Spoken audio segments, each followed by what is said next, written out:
আল্লাহর বান্দা ফকির ভিক্ষুক বান্দা রাস্তা দিয়ে যখন রওয়ানা, হঠাৎ একটা কুকুরের সাথে দেখা হয়ে গেল। কুকুরে দেখার পরে প্রশ্নের আওয়াজ দিয়া বলে, কুকুর, তোমার মাঝে আমি মাঝে মাঝে তিনটা বড় বড় বদ অভ্যাস দেখি রে কুকুর। এবার আল্লাহর বান্দা বলিয়া চলিয়া গেছে। কুকুরটা কথাগুলো শুনতে পারলেন, জবাব দেওয়ার কোনো ক্যাপাসিটি কিছুই না। আল্লাহর বান্দা ভিক্ষুক রাতের বেলা যখন ঘুমাইতে গেছে, হঠাৎ স্বপ্নে দেখেন কুকুরটা ঘুমের ঘরে চলে আসছে। আসার পরে ফকিরকে বলতেছেন, ভিক্ষুক,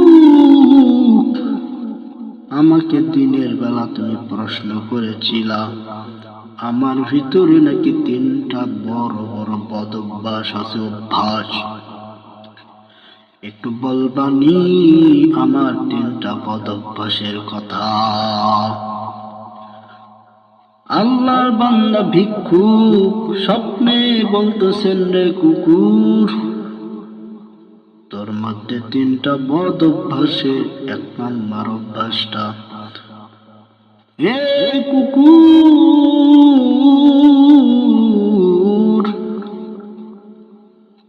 তুই কেন সমতল জমিনে প্রস্রাব করো না? কেন তুমি দেওয়ালে বা গাছে তুমি প্রস্রাব করো? একটা বলে রাখো। দুই নম্বর, তুই ভিখারি দেখলে কেন ঘেউ ঘেউ করে ভিখারিকে তাড়াইয়া দাও? তিন নম্বর, গভীর রজনী হয়ে গেছে, দুনিয়ার সমস্ত মানুষ ঘুমে ব্যস্ত, কিন্তু কুকুর তুমি কেন রাতে গভীরে তুমি ঘেউ ঘেউ করো? কুকুর ঘুমের ঘরে ডাক দিয়া বলে, রে ভিক্ষুক, তোমার এক নাম্বার প্রশ্ন ছিল, আমি কেন সমতল জমিনে প্রস্রাব করি না, আমি কেন দেওয়ালে গাছে কেন প্রস্রাব করি? শুনে নাও রে ভিক্ষুক, শুনে না, আমি কুকুর এতটা সতর্কতা মেনে চলতেছি, আমি যদি সমতল জমিনের উপরে প্রস্রাব করে দিই, না জানি আল্লাহর ওই মাখলুক যারা আল্লাহর ইবাদত বন্দেগী ভালোভাবে করে, আমি যদি সমতল জমিনে প্রস্রাব করি আর আমার প্রস্রাবের জায়গায় কোন আল্লাহর বান্দা যদি গিয়া সেজদা করে, পুরা সেজদা শুধু না, পুরা নামাজটা নষ্ট হয়ে যাবে। এজন্য আমি সমতল জমিনে প্রস্রাব করি না। দুই নম্বর প্রশ্নের জবাব দাও রে ভিক্ষুক,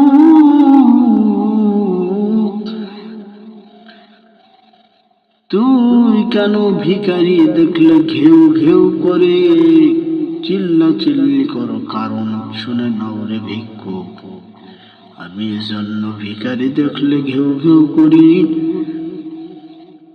আল্লাহ মানুষের এত সম্পদ দিছেন, এত নিয়ামত দিছেন, এত রিজিক দিলেন, ওই আল্লাহ কাহার তো অভাব রাখেন না। আল্লাহ তাআলা পুরা জগতের ভিতরে সবাইকে আল্লাহ রিজিক দিয়ে চালায়।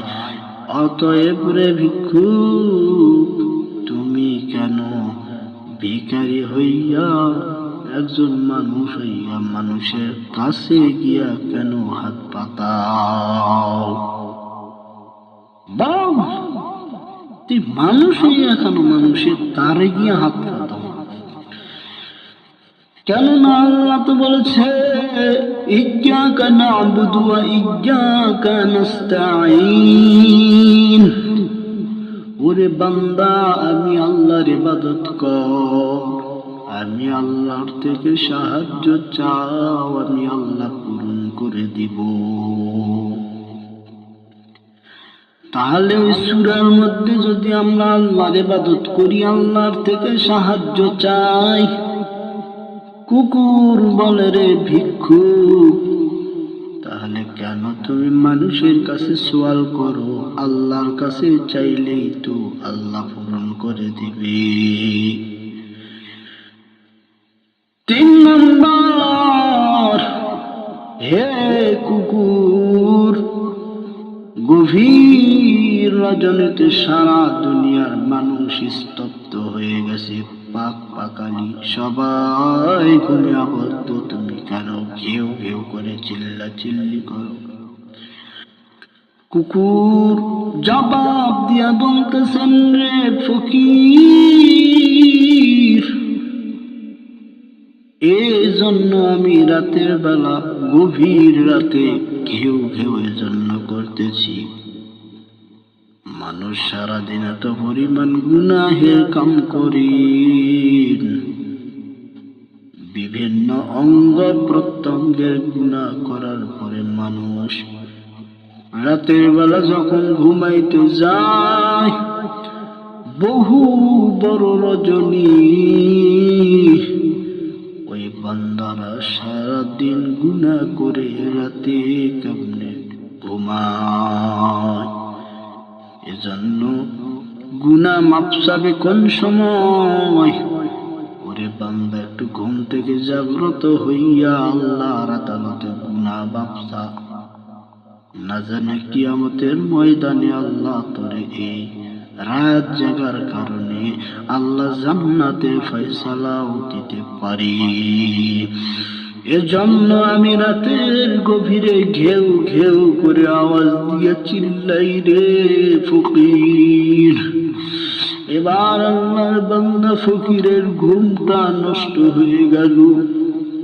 3টা কারণ শোনার সঙ্গে সঙ্গে ঘুমটা নষ্ট হয়ে গেল। এবার রাতের বেলা উঠিয়া ওযুটা বানায়া এবার জায়নামাজের মুসল্লা নিয়ে গিয়া বলে, মালিক,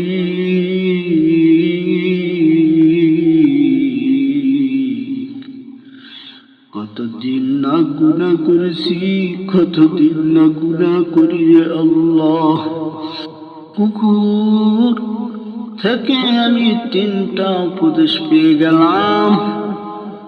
আল্লাহর বান্দা ভিক্ষুক বলতেছেন, দুনিয়ার মানুষ শুনে রাখ, স্বর্ণাক্ষরে লিখিয়া রাখ, কুকুরের এই 3টা কারণ যদি কোনো মানুষ মেনে চলতে পারে, আল্লাহর কসম করে বলে গেলাম, আমি ভিক্ষুক আল্লাহর শপথ করে বলে গেলাম, 3টা আমল যদি কোনো আল্লাহর বান্দা ভালোভাবে মেনে চলতে পারে, ওই বান্দা কখনো জাহান্নামে যাওয়া তার জন্য পুরাটাই হবে হারাম। মৌতু কাসিন কুল্লু নাসিন শারিবু, কবরু বাইতিন কুল্লু নাসিন দাখিলু। মৌত কিন্তু আসবে বান্দা, কেউ মৃত্যু থেকে রেহাই পাবা না। মরণের তাঙ্খা, মরণের আওয়াজ তোমারে গ্রেফতার করবে। যেই পরিমাণ তুমি যেখানে লুকিয়ে রাখো না কেন, তোমাকে আজরাইল ধাক্কা দিয়ে কবরের ভিতরে নিয়ে যাবে। এজন্যই তো বড় বড় ধরনের কবিরা সুন্দর করে করে বলে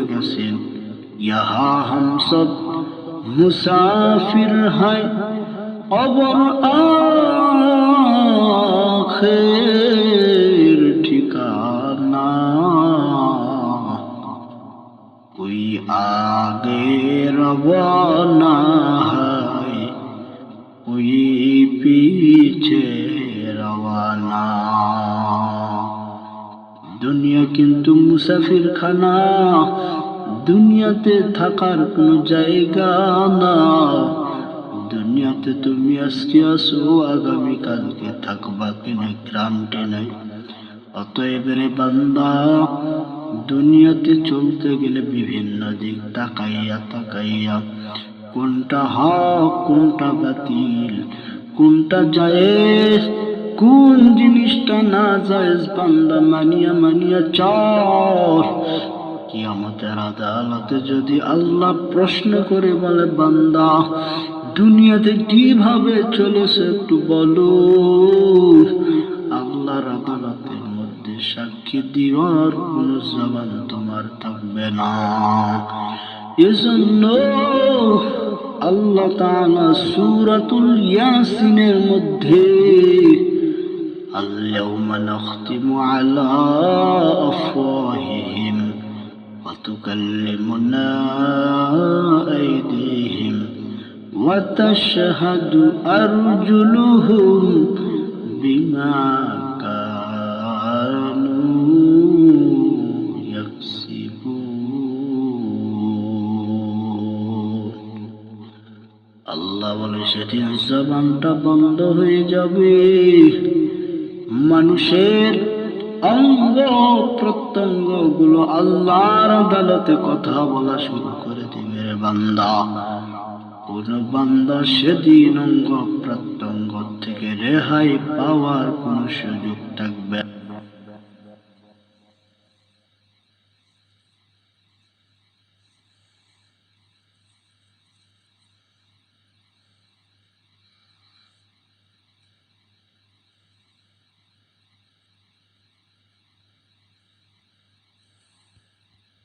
জমিনের মধ্যে হালাল রিজিকটারে পেটে ঢুকাইয়া হালাল ইবাদত কর।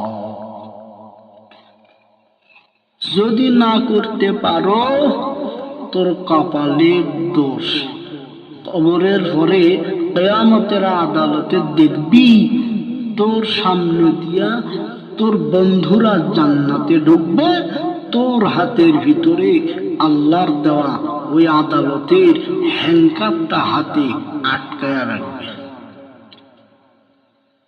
বাটপারি আর কতদিন করবে?